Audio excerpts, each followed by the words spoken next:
All right, folks. Well, you know you're in for a treat when you hear that tune because it's time for another week of the Rec Poker Podcast. I got to thank our sponsors, the Running Aces Hotel, Racetrack, and Casino, because they've been with us since day one, and they've got a fun tournament series coming up in October, Hallows Scream. But don't get too scared. There's multiple day ones, and your buy-in's only $360. So I hope folks get a chance to go check that out from October 18th to 22nd.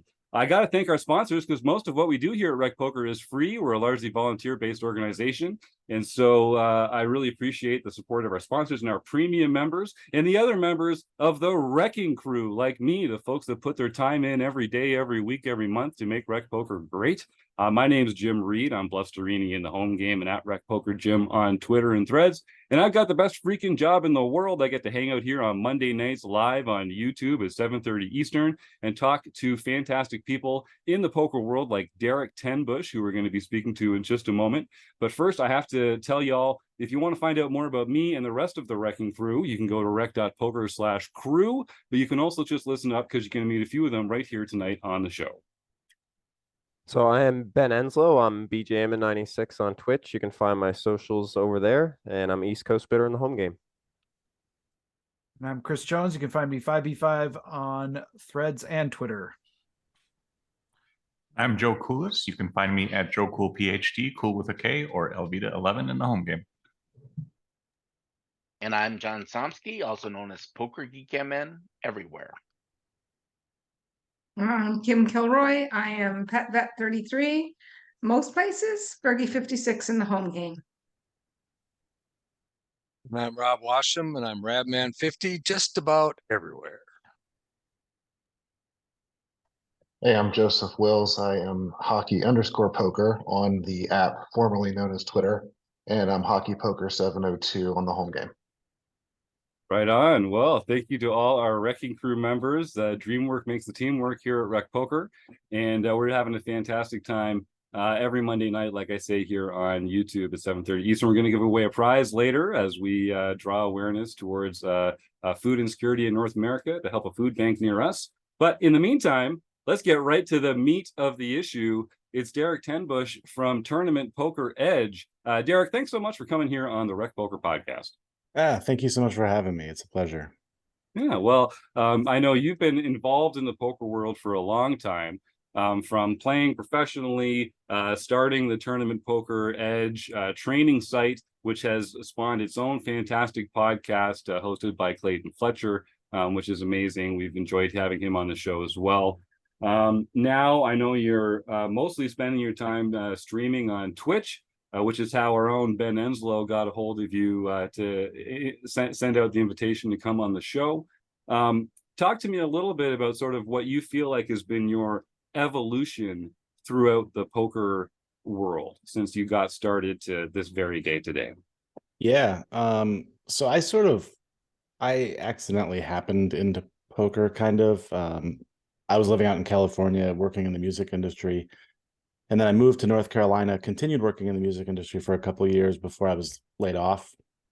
And I ended up really missing the sort of like community aspect of being involved in the music industry, going to shows 3, 4, 5 nights a week, hanging out with bands, hanging out with other people in the industry and stuff. And I was going crazy. I didn't really know what my next career was going to be. And I could not figure out what to do with my life. I was probably driving my wife insane. And we went out to dinner at a bar, and they had a flyer up for like a pub poker league. And I was like, I don't know. I used to play like, 5-card draw with my friends or whatever. Like I could go do that. So I just started going like 2 or 3 nights a week and playing poker. I really didn't know what I was doing. And then I really enjoyed it. And after doing that for a few months, then I think they trusted me enough to be like, hey, there's a game in the back for real money. And I was like, ooh, okay, this sounds good to me. And that kind of led me into online poker. But I think I pretty quickly realized that I was never really going to be great at poker. I didn't really have the study habits that were necessary. And I had so much other stuff going on that it was not something I could commit full time to. So, I mean, I played probably more than your average person, but not enough to really. I tried to always avoid calling myself a professional. I wavered between semi-professional and recreational, I think. but through that process, and kind of learning, getting on online poker, and I started hanging out in what were the 2+2 forums. I don't even know if those still exist anymore, but yeah, but don't go there. It's a dark place right now. Well, yeah, that kind of is how TPE happened, because 2+2, at least at that time, was so, you'd post a hand and there'd be 20 responses that said fold pre and stuff like that. And I was just like, I'm like, this feels so negative. And, and I'm not trying to throw any shade at anybody or at them. It just wasn't a place for me. But I had posted up something on 2+2 at one point saying like, hey, this is my situation. Like, I'm married. I have a young son. I have a really good career, so I make pretty good money, but I'm playing like $5 tournaments because I don't think I'm good enough to play bigger, so on and so forth. And a guy just reached out to me out of the blue via private message and said, hey, I'm like exactly you. Like, we are the same person with the same questions and the same goals. And we got to kind of talking. And then from that, we basically created our own forum, which was called LOL Nice Squeeze. And it was kind of like an invite only. We just tried to keep it like small and positive. And there were like maybe 40 of us or 50 of us. And we would just talk hands and, share memes and do all the stuff that we all do in poker forums. And we had a meetup up in Atlantic City for the World Series of Poker, or World Series of Poker circuits. And this guy who had PM'd me on 2+2, Diego, we hung out most of the time, and we got to know each other better, but we also learned that like I'm a marketing guy from my background. He's like a sales and programming and tech guy. And we're like, we should start a business around poker. And we're like, yeah, great idea. But what would that be? So we actually made a list of probably 40 different ideas, some of which actually became poker businesses later, that we didn't start, but somebody eventually had the same idea. That's such a terrible feeling, isn't it, though? Yeah. Luckily, I don't think any of them lasted, so maybe we made the right choice. Maybe, yeah. But we eventually were just like, well, we should do a training site. But there were several training sites at that time, and we were both members of several of them. I think the first one I ever joined was Poker Savvy. I don't know if anybody remembers that. It goes way back. But we were always constantly frustrated because we were only No Limit Hold'em tournament players. And what would happen is, you sign up for a poker training site, and then you'd watch a training, a tournament video or two, and then it'd be a Raz video, and then a cash game video for weeks at a time. And I'd be like, well, I'm paying all this money and I don't play these forms of poker. So we said, there's got to be more people like us. So let's just start our own training site. And the goal was really just to create a community to hang out and talk poker, and also for people to learn. And we said, if we break even, but we have a fun, engaging place to hang out, then it's cool. You know what I mean? We never really expected it to turn into a business. And I think when we did our original business plan, which I really need to have Diego send to me because it's probably hilarious to read, we thought we could maybe break even in like 9 months. That was kind of the goal, was to reach break even in 9 months and then just stay break even. Turns out we were profitable in 30 days, and it just took off. Like, we had never expected it to. It kind of turned into a whole, almost a job, really. And it smooth sailing for a year. We started the company, I believe it was 2000, or we turned the lights on, let's say. It was April 15th, 2010. I think that's the right year. So exactly 1 year later was April 15th, 2011. I hope I have these dates right. It sounds about right. Yeah. Yeah, which is Black Friday. And we were mostly American pros playing on, Poker Stars and Full Tilt. And overnight, those sites were all gone. And we were like, we are doomed. We lost like 60% of our subscribers within 90 days. It was just a mess. And so we had to make some real hard decisions. We bought some of our partners out, brought in some new pros we had guys from Australia and England and Canada and all over the place. And we just kind of shifted gears and just kept going, and refused to ever shut it down. And it just came back bigger than it ever had been before. And it's still going technically to this day. Yeah, sure it is. In fact, so I know, Derek, you've stopped adding new material to the site, but it still has, hundreds, if not thousands of like watchable hours of training content. We're going to give away at least one free month of membership just tonight on the show if people stick around to the food bank drive. And I will say, if you're in the YouTube chat and you've got a question for Derek, type it in there and we'll ask it. And of course, anyone here in the panel as well, we'd love to hear from you for Derek Tenbusch from TPE. So that must have been you must have felt pretty confident after you'd made that pivot, because that was a time that a lot of poker industry companies they were not going to make it through that change. So that you must have felt really good having found that way to still exist and to have that carry through to the earlier time. Yeah, and I'll never know exactly why we survived and somebody like Card Runners didn't, or Deuces Cracked, or all these huge companies. They were always all much bigger than us. I believe it's because we made a real concerted effort to like know our subscribers. They weren't just customers. I mean, we would have meetups every time we went to the World Series and to Atlantic City and stuff like that. We had long before Twitch, we had a chat room embedded into our website. So while we were playing our sessions, we would hang out in there and talk hands and just sweat each other to victories and joke about stuff. And we would give away tons of merchandise to people. We didn't really try to sell it and make a ton of money. And I think because of that, like there's still people to this day who come into my Twitch channel and be like, man, I signed up for TP in 2013 or whatever, and it was the greatest. And that's always cool to hear. And I think that's kind of what kept us going. We also we ran the company pretty much ourselves. I mean, Diego did all the tech stuff. I did all the marketing. A lot of we had 3 other owners who contributed content, guys like Big Dog Pocket Fives. So we were able to keep our costs pretty low, which is probably what kept us through. But it's crazy because I had moved to Las Vegas about 5 years ago. I decided to sort of semi-retire, and I was going to keep working on TPE as sort of a side hustle or whatever, or even maybe put more focus on it.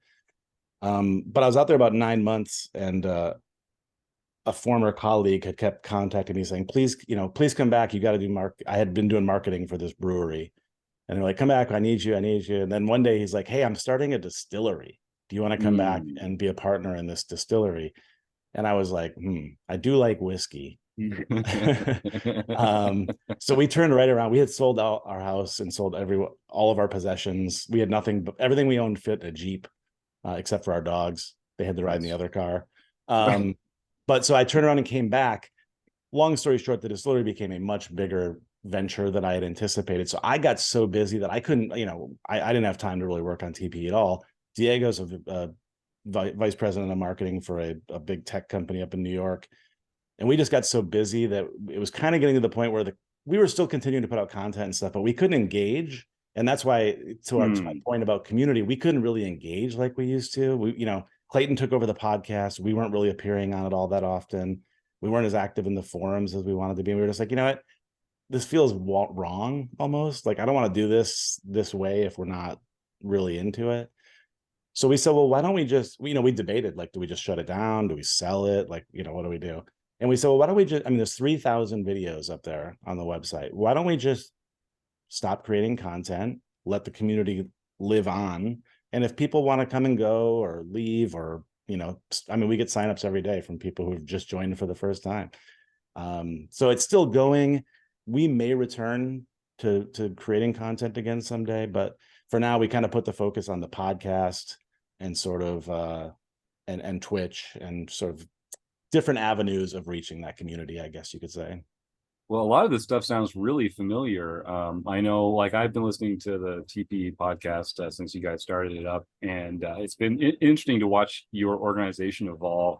RecPoker also started as a community, as a way to find other like-minded folks who enjoyed the fun of poker and, sharing their love of poker and, like an encouraging in a positive way.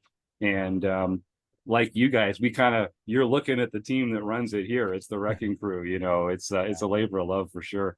And we get so much out of it. I'm sure you also, we find when you're teaching, you're learning, when you're sharing your love, you're enjoying your love. Like it's a very rewarding way to spend our time.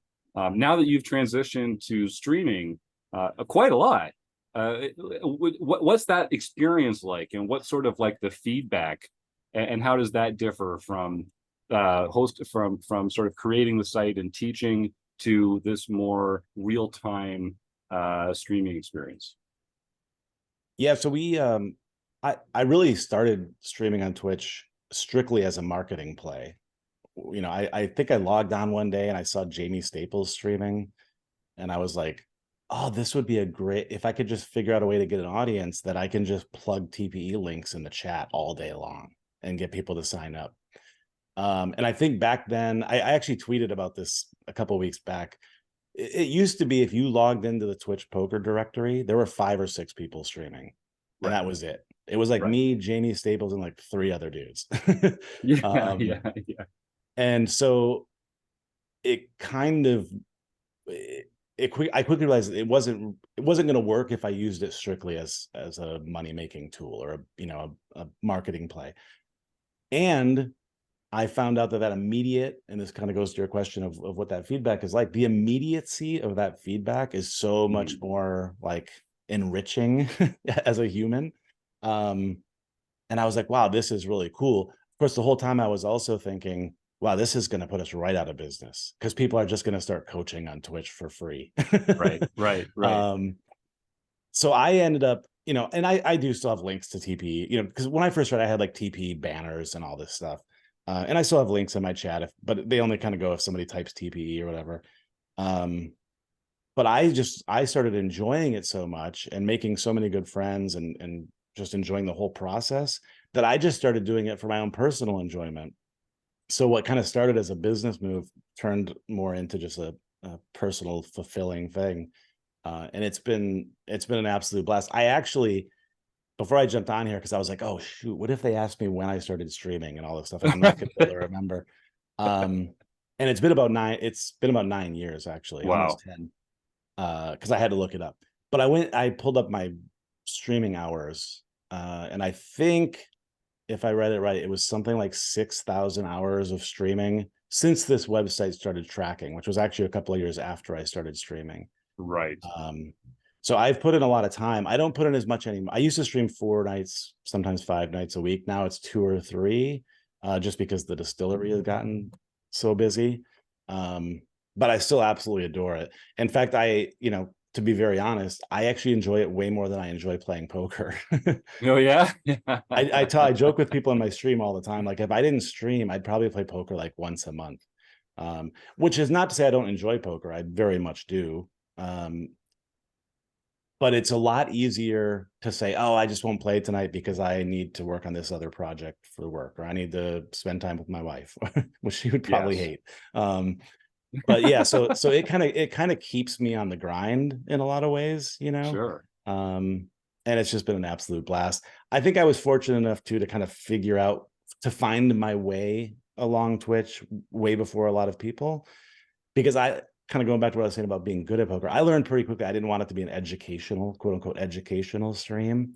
So for anybody who's watched my stream, you'll know I don't spend a whole lot of time talking through my decisions or hand histories, I spend a lot more time taking a drink of beer or doing stupid celebrations or raising money for Beagles, because I just find that aspect so much more enjoyable.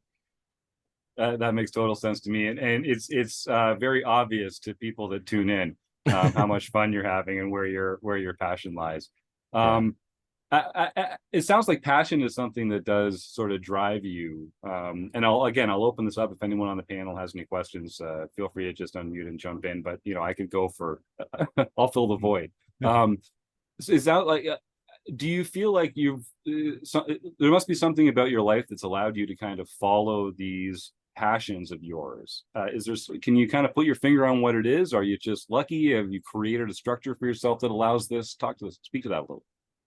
There's a little bit of luck involved. But so when I finished, I really only went to college because I lived in a very small town in northern Michigan and I couldn't wait to get out, and I just wanted to go start a rock band.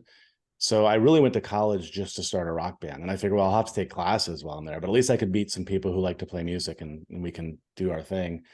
So then when, I finished undergrad, and I was like, I don't even know what I'm going to do. So then I just went to grad school. I was like, well, I'll just go get a master's degree and keep playing in my band. But then when that was over, I was like, well, it's either PhD, which I really don't want to do, or I need to go find a job. And then it kind of dawned on me, this is pretty early this is 1995 that I finished grad school. Information wasn't as readily available as it is now with the internet. Sure. But at some point, I think it was one of my advisors said, you can work in the music industry. Like, you don't have to be a rock star. And I'm like, no, you can't just go work in the music business. Like, that's silly. Like, that's the dumbest thing I've ever heard. But sure enough, you can. So I packed up my car with $200 cash in my pocket. And I drove to Los Angeles and tried to get in the music business. And I was in the music industry about 10, 12 years, I guess. And when I left it, that's when the reality set in that I had actually never really worked that whole 12 years because I wanted to be in the music business so bad. I would have done it for free if I didn't need to pay rent. And I realized I could never go do a job that I wasn't happy doing. Like, I have this saying, which is an exaggeration, admittedly, but I always say, if you're 99% happy with your job, you should quit. I love it. Because you and find a job that you're 100% happy with. So it took me a while to figure out what that was going to be, because I really only ever wanted to be in the music industry. And that's when, and I was so into poker in the year or so after I got laid off from my last job.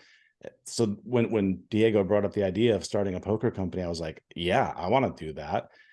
And again, that was, 4 years or so of never feeling like I was working. Right. Diego and I would be on at that time AOL Instant Messenger at 3 a.m, like working, redesigning the site or creating content or whatever. And it just never felt like work for a day.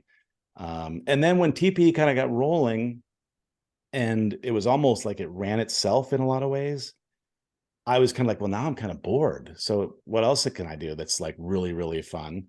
And I had gotten into home brewing and had really gotten into drinking craft beer.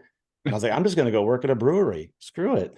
So I just started going to breweries and hanging out, drinking beer, meeting the employees, meeting the owners. And like a year later, I got my first job in craft beer, did that for about 5 years, left. Then I was like, well, I guess I could start a distillery. That would be fun. So to this day, like my very first job, I was like 12. I used to pick beans in Michigan. That was the last time I feel like I worked. Like, I don't feel like I've ever worked a day since. Doesn't mean I didn't do hard work, but I wasn't working. So it's super important to me. And I tell people all the time, like my chat probably hates it because I spend so much time just talking about life and stuff on my stream. And I'll be like, dudes, go find, I don't care what you're into. If you're into Legos, then go find a way to make money around Legos. I don't care what the thing is. Yeah. But just stop being miserable, man. I saw a TikTok the other day. Yes, I'm on TikTok. It was a guy my age, and he was talking about the average life expectancy. And he said, I only have 27 summers left. And I was like, oh shit. I best get to work enjoying life even more. Yep. Yep. So yeah, I preach it all the time, and people get really tired of hearing it. I think that's a great attitude, though. Here, Ben Enslow, you've got something to say or ask, I think. Yeah, I appreciate you for coming on and getting back to me and getting on the show. It was you who came in my chat, and then I was like, I got to make sure I message Derek and ask him to come on the show. It's been such a great conversation. But I got to know about the Beagles. I got to know about the Beagles because I'm so curious. I've watched the stream before and stuff. So I just love to hear your insides on the Beagle Foundation and stuff you're working on there. Yeah, so we my wife and I's first dog was a Beagle, and she lived about 18, but before she passed away, she actually got loose. She was probably 15, 16 years old. She was on the run for 2 weeks, and we had reached out to all these organizations trying to help find her and stuff. And one that was very helpful was Triangle Beagle Rescue, which is the organization we work with. And I think it was, so then when Tammy, my dog, passed away, we sent them a small donation and just said, in her honor or whatever. And I think maybe 3-4 months later, we got a postcard saying, would you like to foster or volunteer? Which I assume they send to everybody who donates. And we just started doing some very like minor volunteer work and stuff like that. And then it just kind of spiraled. She's on the board, does all their marketing and social media and events and stuff like that. And we still foster fairly often, although our dog Spot was a foster failure. So he was a foster with us for a year. And then we realized he was not leaving. So, so he's ours now. And he doesn't get along so good with other dogs. So we don't foster as much anymore. But in fairness, she does all the heavy lifting on the Beagle stuff. Like I do my annual stream. And I'll transport dogs and help out at events and stuff like that. But I mean, she's the real rock star when it comes to that. But it's just kind of become I almost think of it as my vacation from my vacation. Like I love streaming so much, and I love poker and running the distillery and stuff, but you do have to take some time, I think, every once in a while to just like do something for others or to give back a little bit or something, and just not be in front of a computer. So it gets us outside and it gets us doing fun stuff. But it's a real passion. And so I have my 9th annual charity stream coming up in November. And I think in the previous 8, we've probably raised somewhere around $25,000 for the rescue. Just through that Twitch stream. And it's a all volunteer run organization. There's no paid CEOs or anything like that. All the dogs are kept in people's homes, so we don't even have like a facility or anything. So it's really rewarding to me knowing that like every penny goes to actually rescuing animals, as opposed to like the electric bill or the CEO or marketing costs or whatever. So yeah, it's a lot of fun, and it's an adventure. Sometimes I'll come home from like a night out or something, and there'll be like 4 dogs in my office, and I'm like, what is going on here? Well, it's a great cause, and good for you for using your position and your platform to help that out. And let's connect offline. I'd love to donate some prizes if there's a way you can maybe have an auction or a raffle or something and make some extra I money appreciate during the that. stream. Yeah, no, we'll make that happen for sure. Cool. Joe, oh sorry, no, go ahead, Derek. Oh, I just said cool. Oh, awesome. Joe, did you have something there? I saw you just unmute for a moment. Yeah, I was just going to say that those of us who do charitable work for humans always are quite jealous of those doing work for animals, because I may raise $25,000 in a year doing all this work for human stuff, and then my technician who works for me raises money for feral cats, and she always quadruples or quintuples whatever I bring in during my events. So yeah, I mean, it's good work, but yeah. It's true of everything too. It's funny that we're having this conversation now, because I was over at the distillery this morning, and I opened up the door to the warehouse and a cat ran in, and I was like, well, I guess we have ourselves a distillery cat now. And I posted a picture of it to the distillery's Instagram, and it instantly had like 3 times the likes of any of our posts about our liquor. And I'm like, we do make liquor too. If you guys want to buy something, we don't just post cute cat pictures, but it's without a doubt, every one of our top rated posts involves animals. It never fails. People just love to help animals, which is very cool because they can't help themselves. So yeah, and they're cuter than us too. Definitely. Like hands down. John, did you have something? Well, yeah, I was just going to say, I think, the animals get it because I've never met an animal that didn't deserve whatever donation it's getting. Whereas people, I don't know so much. But I was going to ask, how much of a factor in the success of TPE do you think was that it went after tournaments as opposed to just poker overall? Because at the time, I think you were the only site that really focused on that. Yeah, I think that was a big part of it. We heard it all the time from people. They would say the same thing that Diego and I said when we started the company. They're like, yeah, like I was a member of such and such site, but they just started putting out nothing but cash game content. And I wasn't interested in that. So yeah, I do think that was a big factor for sure. And on a related note, I think that's why the podcast is so successful too. I think people they want to listen to the very specific thing that they're into. Now, I sometimes ask myself the question, if we had done other content, would we have been even bigger?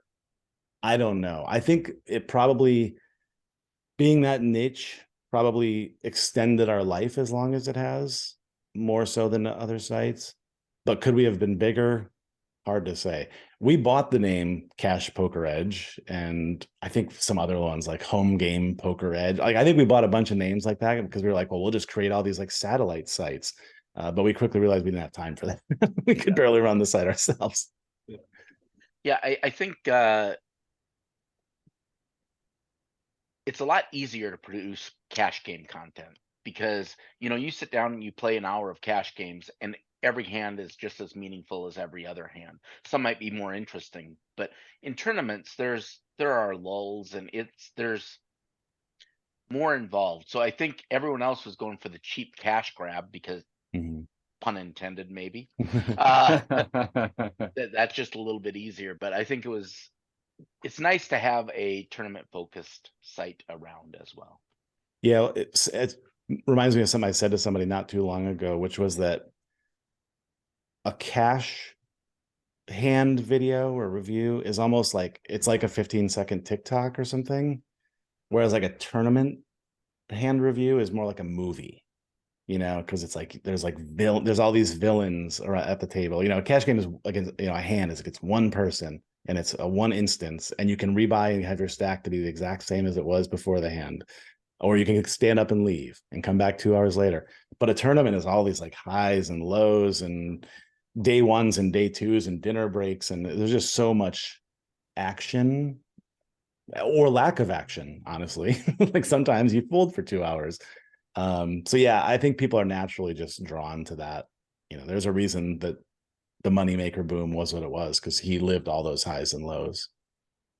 So as someone who has curated content and training material for so long, tell us, what are a couple mistakes that recreational players make that would just be some low-hanging fruit for them to really just bring up the tail end of their game? Yeah, there's a few that I see all the time, and some of them are very simple, but then you explain it to them, oh, I never thought about that. Yeah. I mean, the one that I see the most, like if I go play in a friendly home game or even every once in a while, I'll still go play in a bar league game just because it's fun, is the importance of position. Like, and I didn't realize it for like the first 2 years of playing poker. I'm like, I don't care. What's it matter who acts first or last? You're just trying to make the best hand. And, you want to have a better hand than them. It doesn't really matter to me if I go first or last.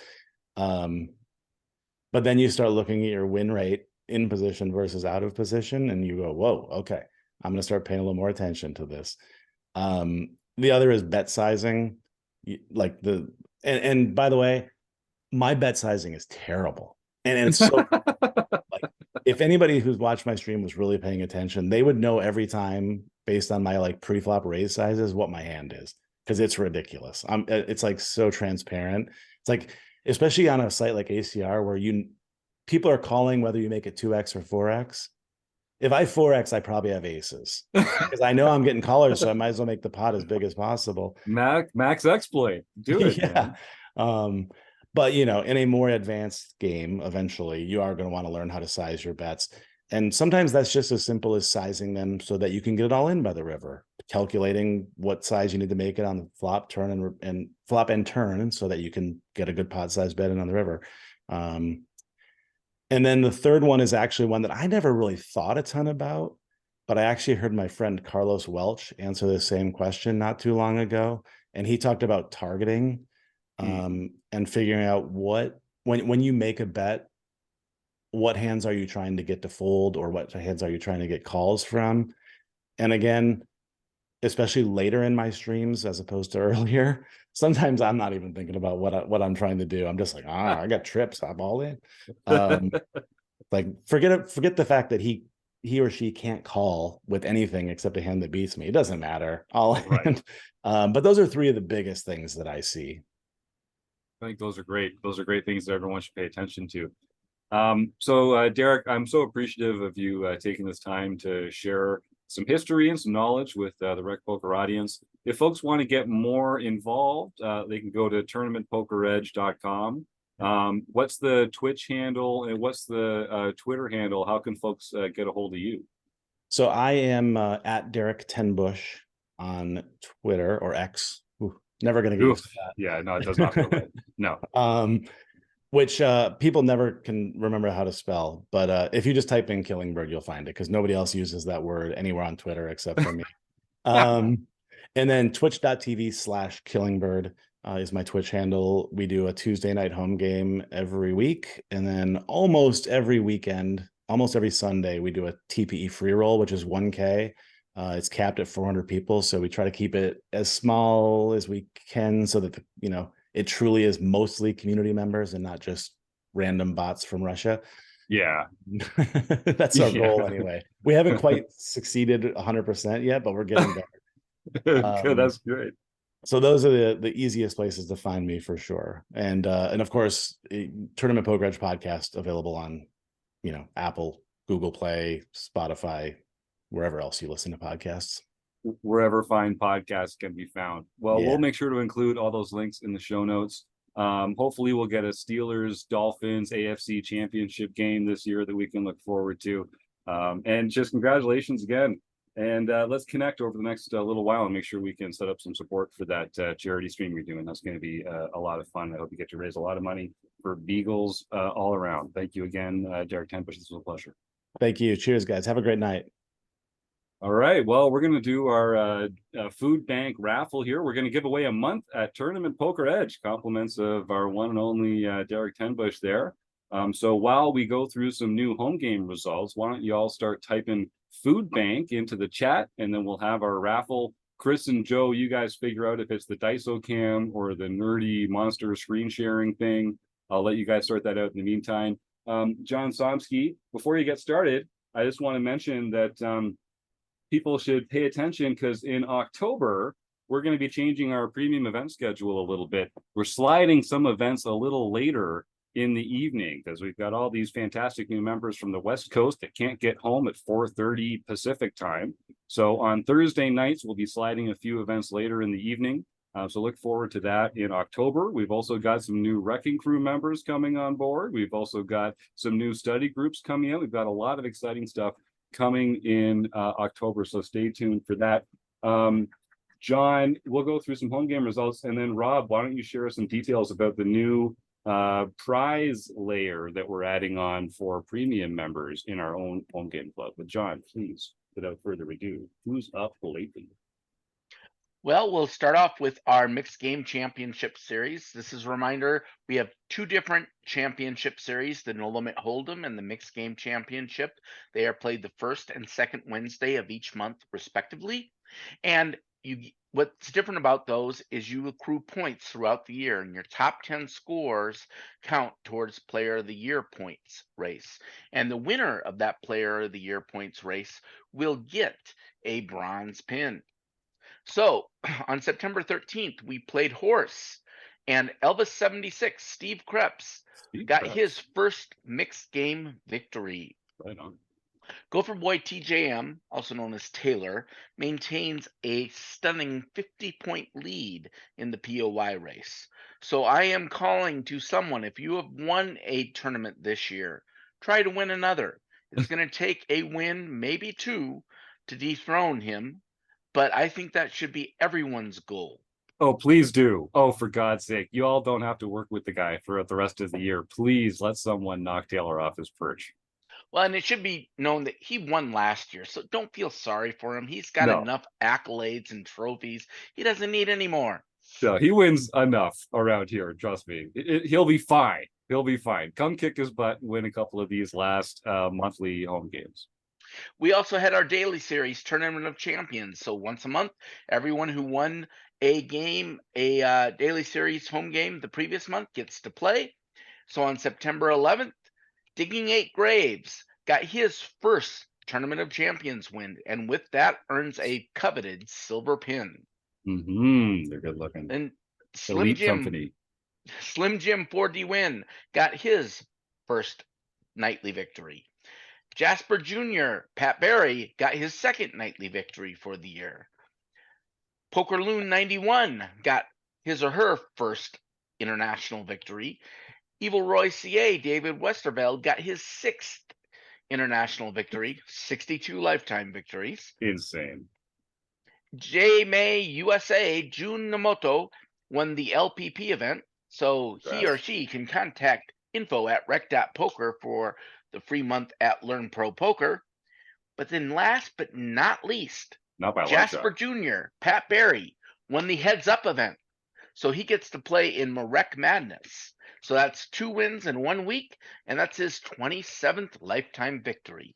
And congratulations to Pat Barry. He had to go through a couple of excellent players and me to win that heads up match. He just took me to the woodshed in round number 1. I had fun, but he just showed me the nuts several times. I made some tight folds, and I know he also had to beat Jim Gibson. So 2 of the main Jims here at Rec Poker, he just went through like a wrecking ball. So congratulations to Pat Barry. And 2 in a week. Wow, that is impressive. And yeah, if I think it was it J May USA that won the LPP prize on Sunday. They also drove the furthest to be here because I believe they are playing from Japan. So congratulations to them on their victory. And yeah, send that email, info@rec.poker, and find out what you can do over at Learn Pro Poker, another fantastic site. Rob, why don't you tell us about this new point system that we're introducing, and then we'll see who's going to win a free month at Tournament Poker Edge tonight. Well, what we're going to do is we're going to track the results during the home games each month by premium members. So we're going to look at ROI. So the ROI is basically how many free chips you win for every free chip you spend, basically, right? So we're going to do a points leader for the ROI. We're going to do probably the top 5. And we're going to think about, what sort of prize that we could give away to the winner each month. So if you're not a premium member, you're not going to be eligible for this prestigious new structure that we're putting in there. So if you're not a premium member yet, get on board, become a premium member, and you could be one of the top 5 each month in the ROI contest. There you go. And all you have to do is play in the games. There's a minimum of 4 games played in the month. So as long as you're playing 1 game a week and you're a premium member here at Rec Poker, you'll be automatically entered into that qualifying pool. And then Rob and John will get together behind the scenes, do some alchemy, and figure out who the top 5 winners are. And then we'll have some announcements about what some prizes are going to be. I think one thing we've talked about is the winner each month will get to choose to come on the podcast panel when there's a guest that they're interested in, to come and ask that guest questions and participate in the panel conversation here, talk to that guest. There's going to be some other fun stuff coming up. We're also, should I just blab it? Okay, I'm going to. We're going to be having Matt Stout on the podcast soon, who's, if you don't know who Matt Stout is, well, stick around until next week because you'll hear him on the podcast. But he's involved with charity series of poker, and we're going to be giving away some fun prizes to do with them as well, which I'm really excited about. Okay, so anyway, if you know what, if you're not a premium member yet, consider if you use the code RecPoker in your first month, it's only $5, and it's only $15 a month after that. And to support our food bank drive tonight, I see 7 people have typed the word food bank into the YouTube chat. That's great. One of you is going to win a prize just for showing up tonight. And I'll say this to our YouTube audience and to our podcast audience at home. If you email me a screenshot of you donating $15 to a food bank near you, then I will give you a free month at Rec Poker, because one good deed deserves another, and we love supporting food banks near you here at Rec Poker. So, Joe and Chris, have you decided? Do we know who is going to be the arbiter of pleasure? Looks like it's Joe. Yeah, you're the arbiter of pleasure tonight. What the hell is the arbiter of pleasure, and what the hell am I going to have to do? I'm concerned right now. Why don't you share your screen? I've got, I count 7 entrants in the food bank draw here. Phil, Luke, the RRRCCC, Stu, K-Poker Wannabe, Joe, and Graphics 16. So that makes 7. I'm guessing you're going to roll an 8-sided nerdy die on top of these mythical beasts.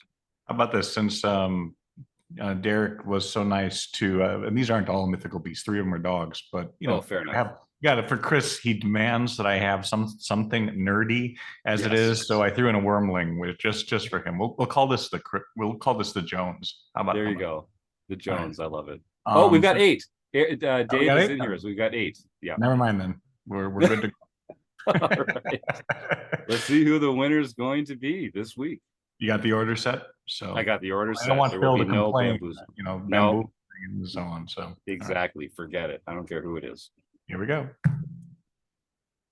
All right, we're rolling over the nerdy creatures. Looks 4. like a 4. So let's see. Coming down, that's Phil, Luke, the R. Stuart Carriage. Stu, you have won, sir, a free month at Tournament Poker Edge. So please.